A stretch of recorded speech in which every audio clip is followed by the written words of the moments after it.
Father, please bless those within the sound of my voice that have gathered together tonight to hear your word.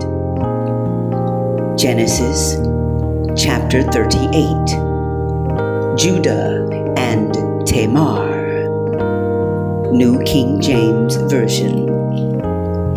And it came about at that time that Judah departed from his brothers and visited a certain Adullamite, whose name was Shelah.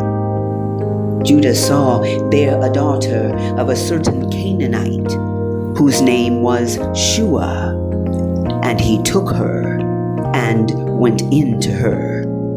So she conceived and bore a son, and he named him Then she conceived again, and bore a son, and named him Onan. She bore still another son, and named him Shelah. And it was at Shezib that she bore him. Now Judah took a wife for his firstborn, and her name was Tamar.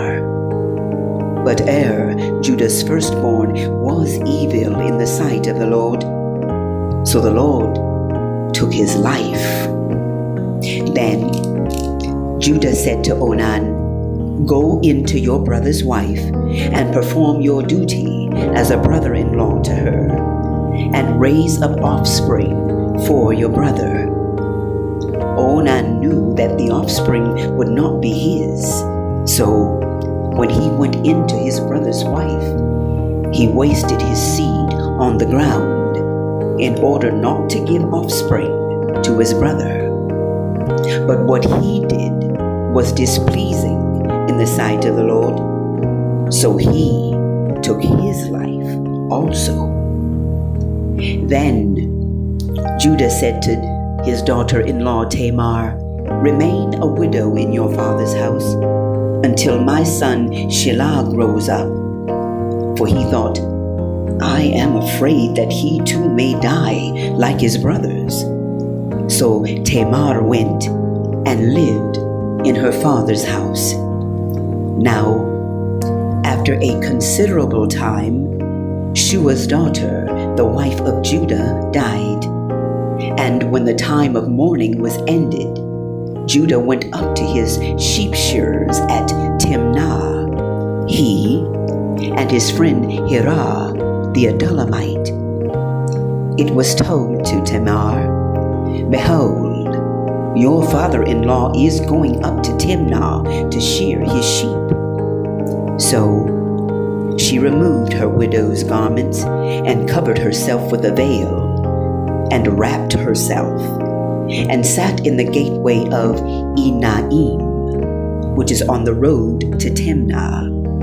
For she saw that Shelah had grown up, and she had not been given to him as a wife.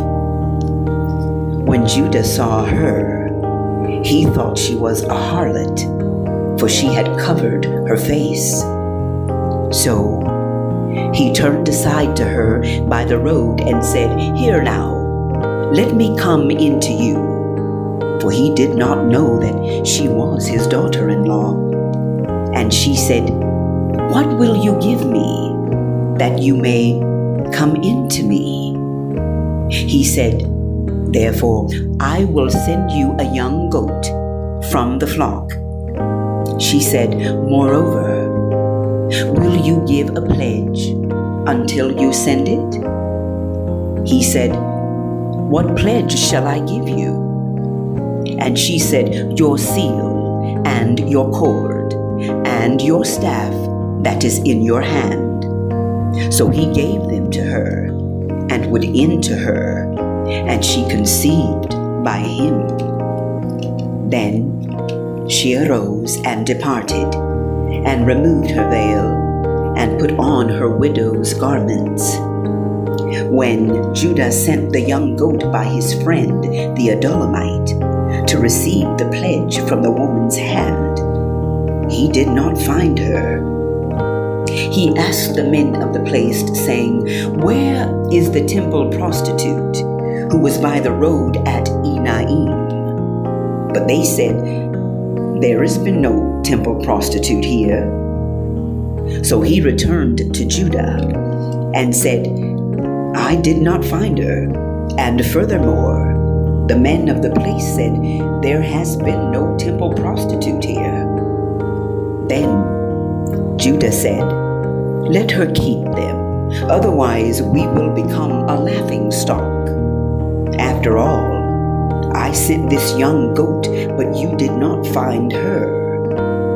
Now, it was about 3 months later that Judah was informed, "Your daughter-in-law Tamar has played the harlot, and behold, she is also with child by harlotry." Then Judah said, "Bring her out and let her be burned." It was while she was being brought out that she sent to her father-in-law, saying, "I am with child by the man to whom these things belong." And she said, "Please examine and see. Whose signet ring and cords and staff are these?" Judah recognized them and said, "She is more righteous than I, inasmuch as I did not give her to my son Shelah, and he did not have relations with her again." It came about at that time she was giving birth that, behold, there were twins in her womb. Moreover, it took place while she was giving birth. One put out a hand, and the midwife took and tied a scarlet thread on his hand, saying, "This one came out first." But it came about, as he drew back his hand, that, behold, his brother came out. Then she said, "What a breach you have made for yourself." So he was named Perez. Afterward, his brother came out, who had the scarlet thread on his hand, and he was named Zerah.